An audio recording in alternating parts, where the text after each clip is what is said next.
জয় শ্রীকৃষ্ণ, রাধে রাধে।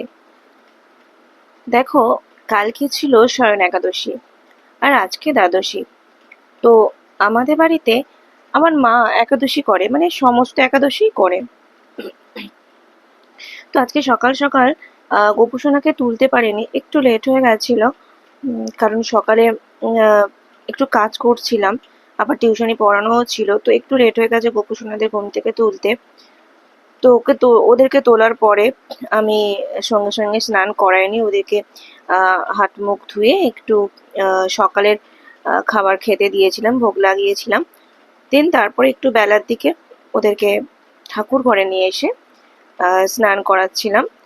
তো প্রত্যেকদিন আমি টক দই দিয়ে ওদেরকে স্নান করাই। আজকে ভাবলাম যে না, একটু আহ আরো কিছু দিয়ে ওদেরকে স্নান করাই। তো সেই কারণে আমি টক দই, সাথে নিয়েছিলাম ঘি, মধু এবং দুধটা ছিল না, যার জন্য আমি গোলাপ জল এবং গঙ্গা জল একসঙ্গে দিয়ে গোপু সোনাদেরকে স্নান করে দিয়েছি।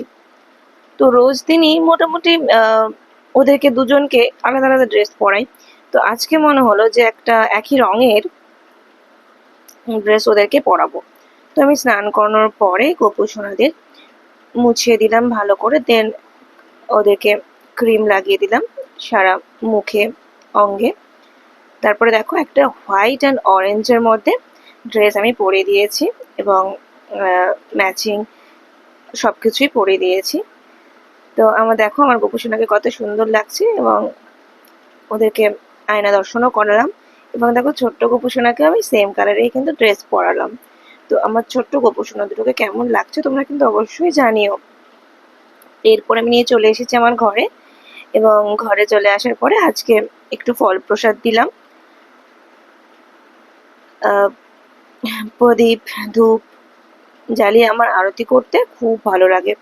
আমি যতবারই ভোগ লাগাই ততবারই ওদেরকে আরতি করি। আমার খুব ভালো লাগে আরতি করতে। আমার মনে হয় গোপুসোনারা যেন খুব খুশি হয় আরতি করলে।